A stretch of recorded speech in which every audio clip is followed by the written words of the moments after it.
described a Seneca legend about the horned serpent.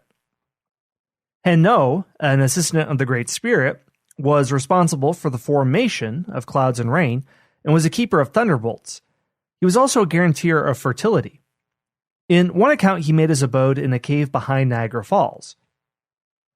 There are other accounts, too, that connect a dragon-like creature to a waterfall, but one very good point of analysis is the rainbow serpent myth of Australia. This myth was first made generally known through the work of Radcliffe Brown in 1926 and 1930. The rainbow snake of Aboriginal Australia is described as a gigantic snake whose body arches across the sky as the rainbow. He's known as Taipan among one tribe and is associated with the gift of blood to humankind and controls the circulation of blood as well as the menstrual cycle of women. Medicine men and rainmakers invoke Taipan by using quartz crystals and seashells in their rituals. And there are similar myths in places as far away as Haiti, where amongst one tribe there was an annual pilgrimage to a waterfall in the mountainous interior of Haiti, where supplicants of the voodoo religion seek the blessings of the waters watched over by Aida Wedu, the rainbow, who arches over the falls intertwined with her consort Dambala, the serpent. So in other ethnographical accounts of folklore in tribes and other groups, there have been connections made between rainbows and dragons, and this has been made explicit by Robert Blust in his article, The Origin of Dragons, who thinks that dragons are reactions and understandings of what rainbows are. He notes that rainbows are most commonly represented in folk tradition in one of four ways. First, as a celestial bow. Second, as a bridge between heaven and earth. Third, as a belt, scarf, or other article of apparel of a deity. And fourth, as a giant snake. The most common view is that the rainbow is a giant snake which either drinks water from the earth and sprays it over the sky, making it rain, or that it drinks rain from the sky, thus causing it to stop. These variants of the belief are found all over the world. It can be found in folk belief among the Chinese of Lanzhou in the Gansu province. Or there's a Javanese conception of the rainbow that it has the body of a serpent which stretches itself above the island of Java, ending in two heads of deer or cows, one of which drinks water from the Java Sea, the other from the Indian Ocean. So Blust argues that the natural basis for the universal belief in a rainbow serpent is clear.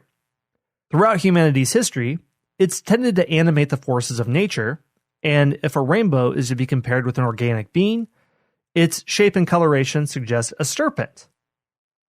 However, a rainbow is an evanescent phenomena. It appears and then disappears. So any explanation of it as a spirit snake poses a problem. When sun and rain try to vie for control of the sky, the rainbow serpent is visible in the sky, but where is it at other times? Descriptions of the rainbow as a gigantic celestial snake depicted as rising or descending to a spring, lake, river, or a cave. In this conception of the rainbow, it assumes two distinct forms. A celestial form, in which the water serpent is temporarily aroused and visible in the sky, and second, a terrestrial or aquatic form, in which the same creature appears as a guardian of the springs. So this is an interesting theory, but if a dragon is associated with a rainbow and rain, then why does a dragon breathe fire? Blust argues that this also can be explained by a traditional society's understanding of what a rainbow is. In the folklore of many societies, the end of a rainbow was thought to be a place of spontaneous combustion, where there was a raging fire that was going on. The Toba Batak of northern Sumatra associated rainbows with epidemics and fires. The Chontal of southern Mexico hold that the half rainbow is an evil woman who causes fires. And one Ugandan tribe says that if a rainbow settles on the trees, it will burn all the leaves. And in some cosmologies, rainbows and thunder and lightning are symbolically opposed. The latter gives rain, the thunder and the lightning, and rainbows burn it up. Some also think of a rainbow as being formed by two intertwining serpents, two aquatic serpents, and when they join together in the sky, the fire they emit burns the earth. The natural basis for this belief appears to be the idea that the rainbow drives away or burns away the rain, since it appears in sun showers at the end of a storm. So that's one explanation of why someone think that dragons are fire-breathing. All right then, well, why do dragons always guard treasure? If we accept the rainbow theory, then we can consider that typically pots of gold are considered to await somebody who can reach the end of a rainbow. This belief at first appears to be little more than a quaint invention in Celtic folklore, but the association of gold with the end of a rainbow is found in very different separate regions. On the island of Lembata in eastern Indonesia, the rainbow for the people of Kadang is associated with gold, with springs, and with snakes. Among the Mam of Todos Santos, Mexico, when a rainbow appears, the god of a particular mountain is pointing down to where gold is hidden under the earth. Among the Merle in Sudan, the rainbow is a large dragon-like snake which sleeps in a cave when not flying in the sky. It's a bad thing that kills people, and it has a gold stool which it uses for sleeping in its cave. So if dragons are associated with rainbows, then they could also be associated with the idea that there's gold at the end of a rainbow. If the end of the rainbow is believed to touch a terrestrial water source, typically a spring or a river, and unlike most metals, gold is commonly found in small amounts in river washings where it can easily be seen with the naked eye. For this reason, gold was the first precious metal known to early man long before metallurgy, which is part of the reason that gold appears so much in different myths around the world. Since the rainbow touches down in a spring or river, its end covers a place where gold is found. And since the rainbow is a giant serpent which guards springs and rivers when it doesn't appear in the sky, then you could deduce that it guards the gold found there. So if you follow Bluff's logic and discard the idea that dragons are arbitrary creations of the human mind that spread from a single center of origin or some sort of primordial psychological response to something we fear, then explanations of dragons being symbolic of rainbows could make sense. Where dragons are products of rational pre and scientific speculation about the world of real events. Now, whether or not this theory is true, and there are lots of theories about where dragon myths come from, people did believe that they existed for a very long time, and people made use of dragons as well. They were even used in medicine in clever ways. There's a group of fossil specimens that appears in ancient sources over and over again called glossopetrae, and in the English term, this is translated as dragon tongues. These could be shark's teeth that washed up on shore, but ancients thought that they were petrified tips of a dragon or serpent's tongue. Because of their symbolic role in old traditions, ancients viewed glossopetrae as important ingredients for powerful charms and antidotes against poisons and snake bites. Locals in Malta believe that glossopetrae originated from the tongues of serpents that St. Paul transformed to stone when he visited the island, as accounted in the Book of Acts, that symbolized the triumph of good over evil. Ancient Roman philosopher and naturalist Pliny the Elder believed that glossopetrae originated from space and believed that dragon tongues rained from the heavens during lunar eclipses. In Chinese medicine, fossils were considered to be dragon bones and also used. Dragons were venerated as ancestral deities symbolizing prosperity or divine might or wisdom.